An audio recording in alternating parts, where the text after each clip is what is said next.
Hi, everyone. Hi, everyone. We are live. This is my first live in about 4 days. So happy July. We're in a new month. I haven't seen you all since the 30th of June. So happy July. I hope July is off to a good start for everyone. Tell me what's new. What's new with all of you? Let me know what's going on. Leave me something in the chat. Let's talk about it. But it is so hot here in New York. And that's part of the reason why I didn't come on these lives, because as you can see, I'm sitting here in my closet and it gets very hot in here. So it's really hard to focus sometimes when it's very hot. So I want to try to keep this under 20 minutes. Let's see if we can do it. Let's see if we can do it today. And I know there's a lot to talk about. Before I get to, and again, I'm looking down, I'm on my phone, and I got a new phone too, which was needed because my old one was not holding up at all. Before I get into any football talk, if you're seeing me for the first time, my name is Elle. I host a podcast about language and culture from all over the world. And it's a little bit more than that at this point, but that's the basis of it. And that's the reason why we're having these conversations, because World Cup is the ultimate cultural celebration, linguistic diversity celebration. And we're all about celebrating that. So my love of football is combining with my love of culture and language this World Cup. This week we had a new episode out. We were speaking about Cornish with our friend Elizabeth Ellis in Cornwall, England. Elizabeth is a translator of the Cornish language and an educator, and she works a lot with the arts. That episode is out here on this YouTube channel. I would love it if you check it out. Give it a thumbs up, leave me a comment, let me know what you think. Cornish is really so cool. We have a new episode coming up tomorrow. And I don't like to really give away too much about the episode before it is launched, but we are in the Caribbean this week, and we are talking about a Caribbean language. We're talking about two languages actually, but one of them is a Caribbean language, and it's making its debut on the podcast. I'm really excited about it. It was such a fun conversation, and that'll be up tomorrow. Eastern time at 7 a.m. So make sure you check it out. So yeah, it's been a scorcher here in New York, and that's a big reason why I haven't been doing these lives, because it's so hot and my brain is melting. melting. But as we're catching up on World Cup, we are into the round of 16 as of yesterday. And as of yesterday, we said goodbye to all of the 8 third place teams. The only one that was still around as of yesterday was Paraguay. And we saw that game between Paraguay and France yesterday. We'll talk about that later. But we are in the round of 16 now, which is, I think, what a lot of us who are watching the World Cup and who have been watching the World Cup for a long time are used to, this round of 16. So last week, I think the first thing that took it out of me, honestly, and I love the game. I love football. The thing that kind of took it out of me was, I think the last time I was live on here, I was talking about Côte d'Ivoire being eliminated and how I really, really was pulling for them to go further. And they, I got my cheat sheet here, but they lost. They were knocked out by Norway. And that was disappointing for me. But then the next day, that Wednesday, we had 2 losses that were really difficult. And I remember because I was talking to my French language partner about it. We saw Congo, DRC, played England. And they lost that match. I don't have the final in front of me. But that was hard. And then later that day, Senegal was eliminated by Belgium. And I took that really hard. I took that a lot harder than I thought I would, especially because Senegal was up 2-0 for 85 minutes. And all they had to do was keep defending. All they had to do was hold it down for 10 more minutes. maybe. And they conceded 2 goals before the end of full time. And I was so angry. I wasn't angry at the um I wasn't angry at Senegal. I wasn't angry at Belgium. I was just angry because I really wanted to see, I'm rooting for every team that's African. I've said multiple times on here, the future of football is African football. So of course I'm rooting for them. And it was disappointing to see how that happened, and how they lost that game.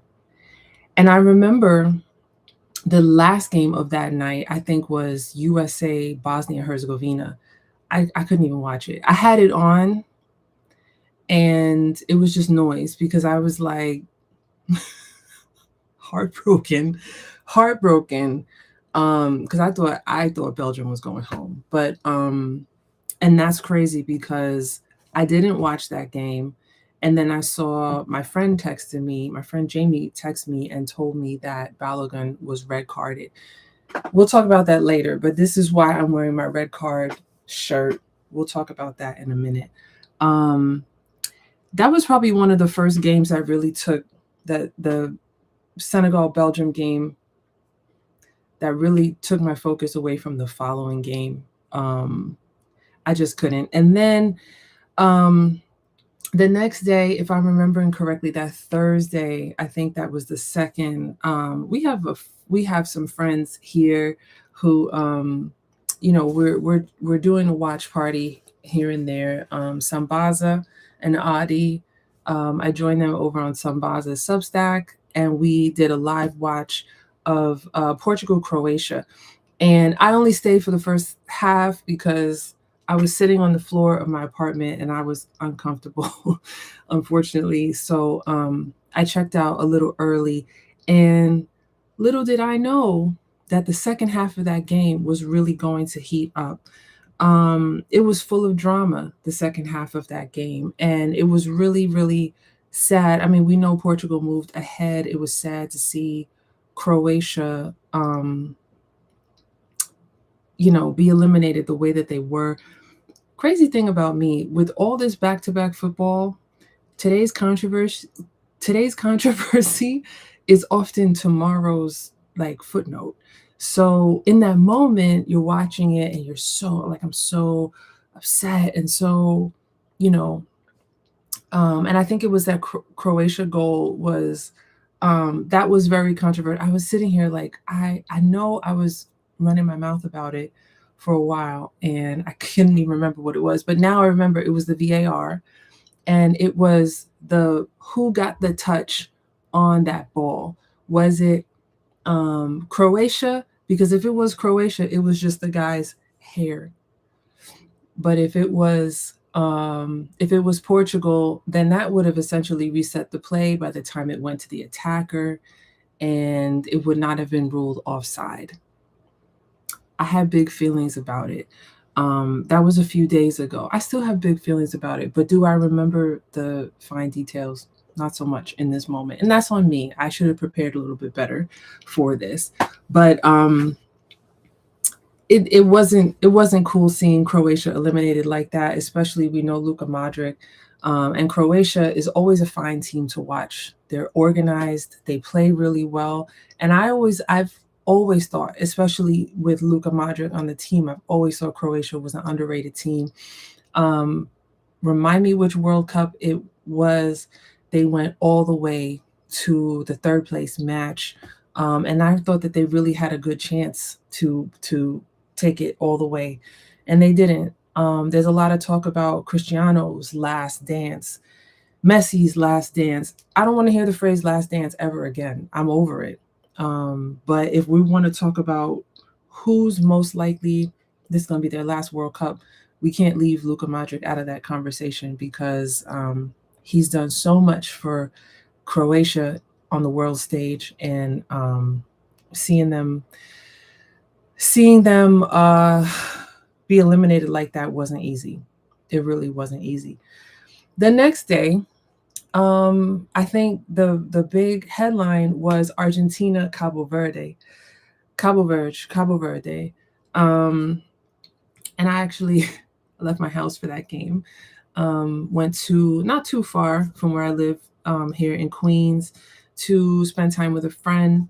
To well, my friend and her friend. So it was three of us, and it was too hot.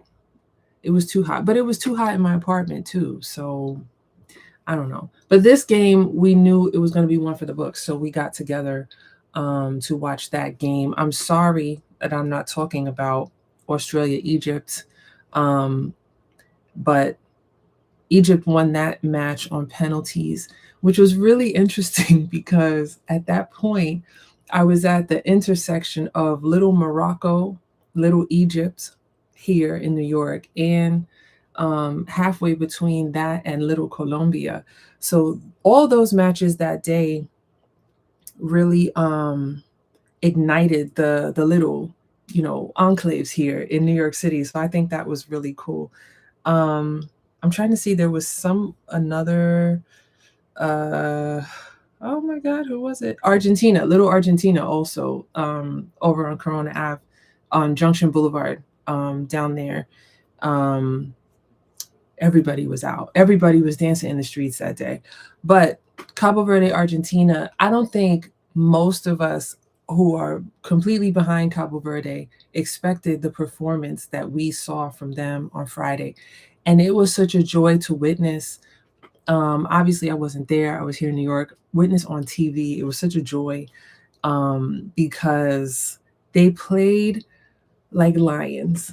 And I think that it says a lot about a team, especially when you look at the reigning World Cup holders of Argentina, and everybody talks about them like they are the greatest team. Talk about Messi like he is the greatest of all time. Debate amongst yourselves. But Cabo Verde took them all the way into extra time, almost to the penalty kick stage, which says a lot about a team, and especially a team that they have just been all of our sweethearts throughout the entire tournament. So it was really, really hard to see them go on Friday, see them be eliminated on Friday.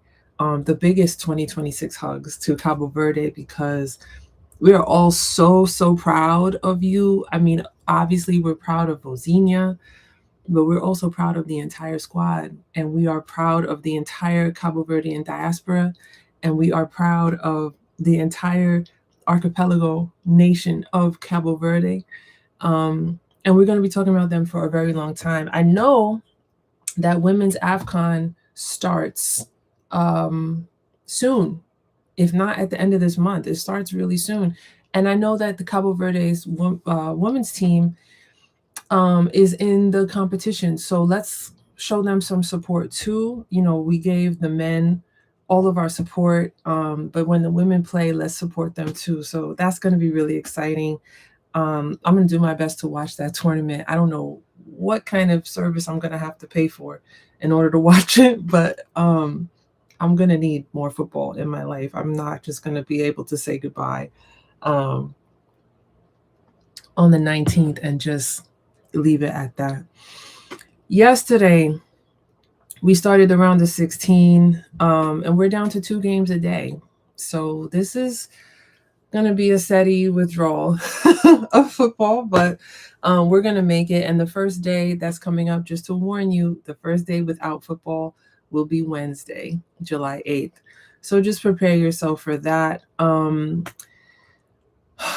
Canada played Mexico in the match yesterday, and Morocco won 2-0, I believe. And so we say goodbye to Canada, one of the 3 hosts of this tournament. 2026 hugs to the Canadian team.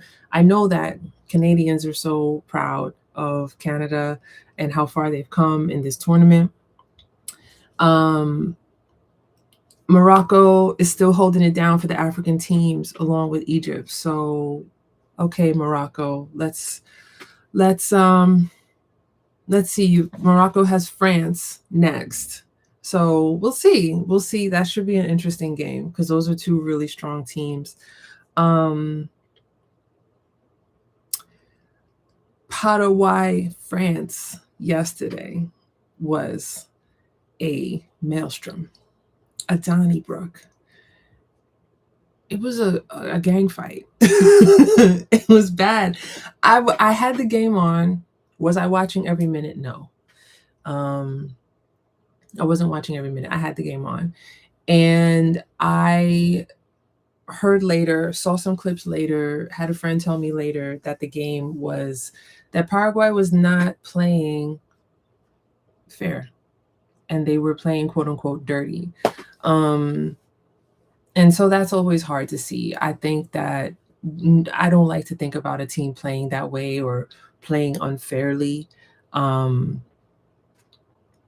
France went through 1-0. Mbappe scored a penalty. You can even see in the clips that one of the Paraguayan players was trying to mess with his penalty attempt.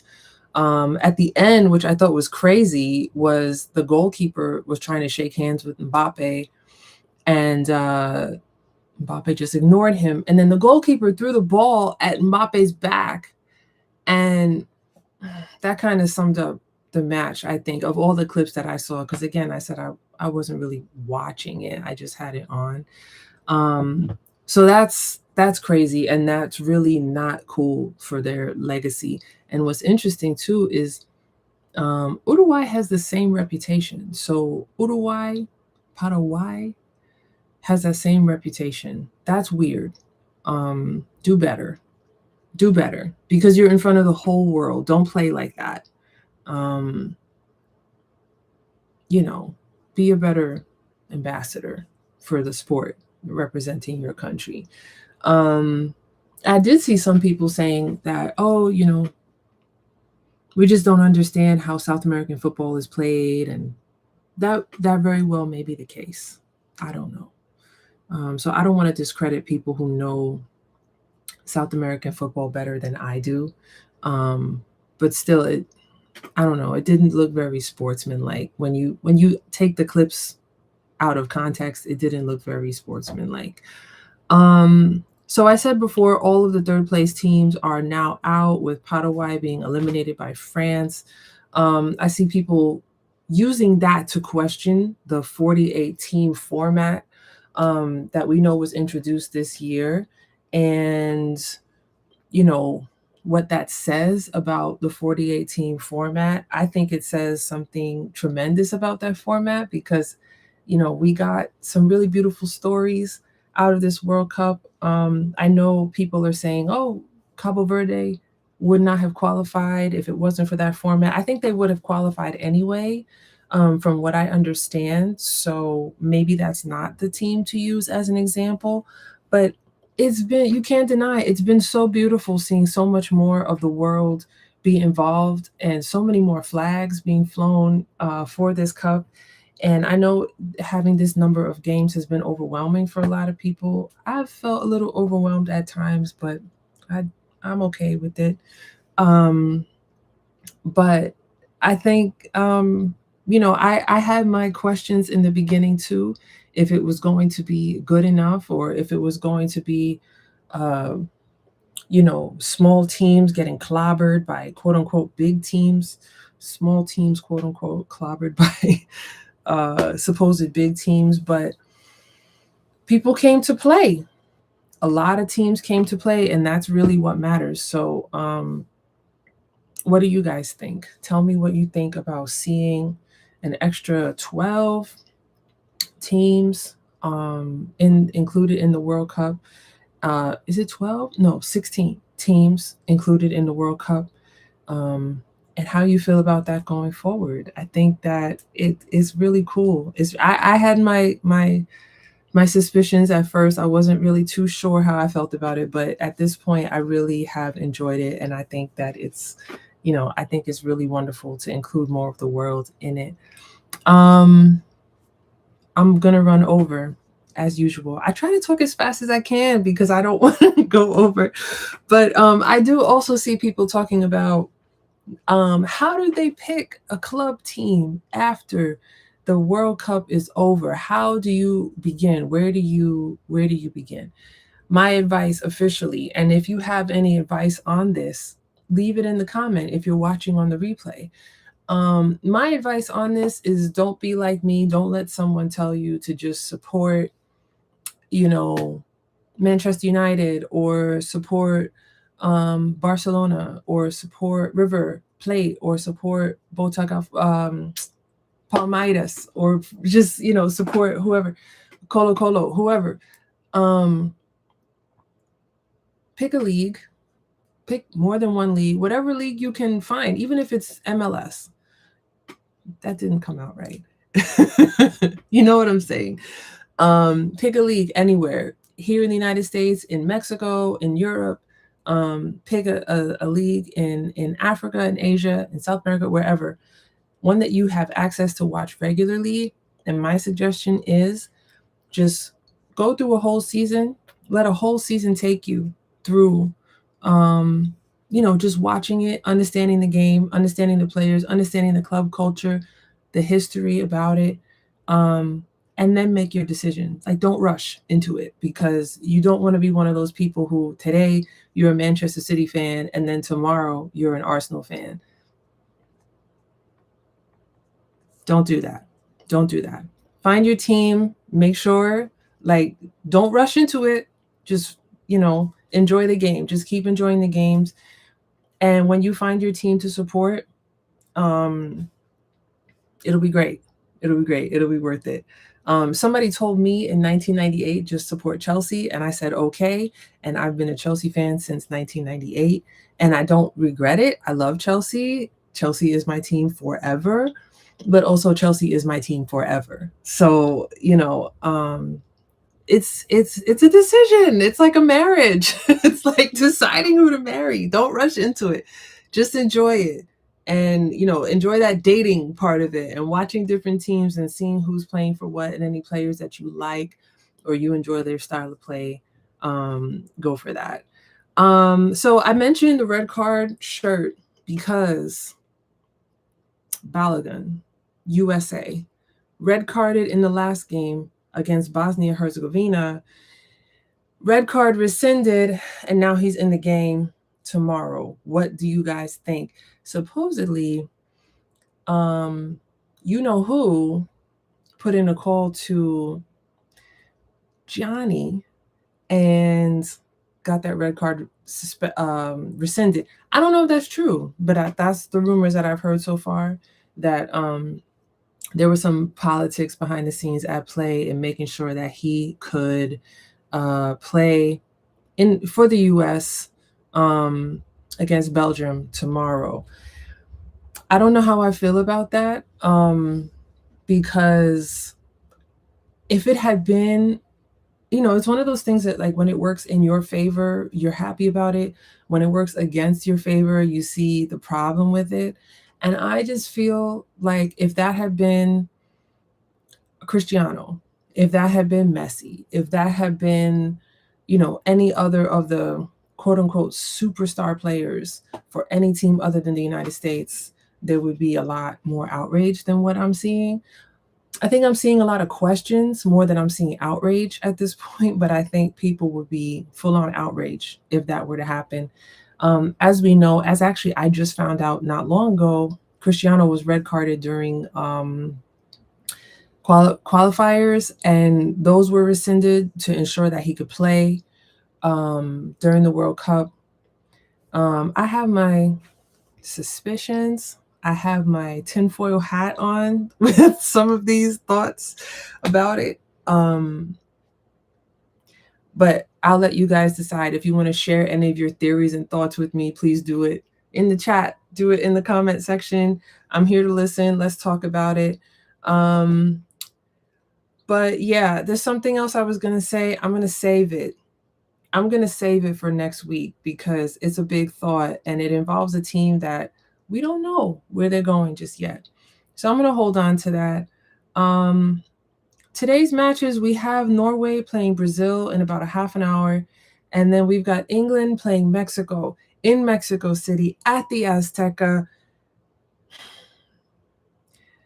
I'm learning about the history of Mexico playing in the Azteca. I'm learning about the magic of the Azteca. I'm learning about the altitude at the Azteca. What are your predictions? What are your thoughts? What is today going to look like? Norway, Brazil, and then England, Mexico. Happy to hear your predictions. Happy to hear your thoughts. If you're watching this after those games are over, what did you think of the outcome? Was it fair? Was it unfair? How do you think about who's moving on and who's going home? Is it coming home? For all the England fans out there, is it coming home? Let us know. But that's it that I've got. I'm gonna hold on to my other comment, like I said. And we'll see how that team does and how they, when they move forward, we'll see. But that's all I've got for today. Sorry I had to catch up on a whole week of football, a whole week of comments, a whole week of hugs for the eliminated teams. And we'll see. I will try to come on again tomorrow and just spitball about football, and see. I hope that you'll join me and we can have a little live chat and talk about things in real time. But until then, if you don't see me on here, join me on Threads. I'm on Threads like every second of the day during this World Cup, which is a problem. But also, if you want to chat football, I'm over there. I'm also on Instagram.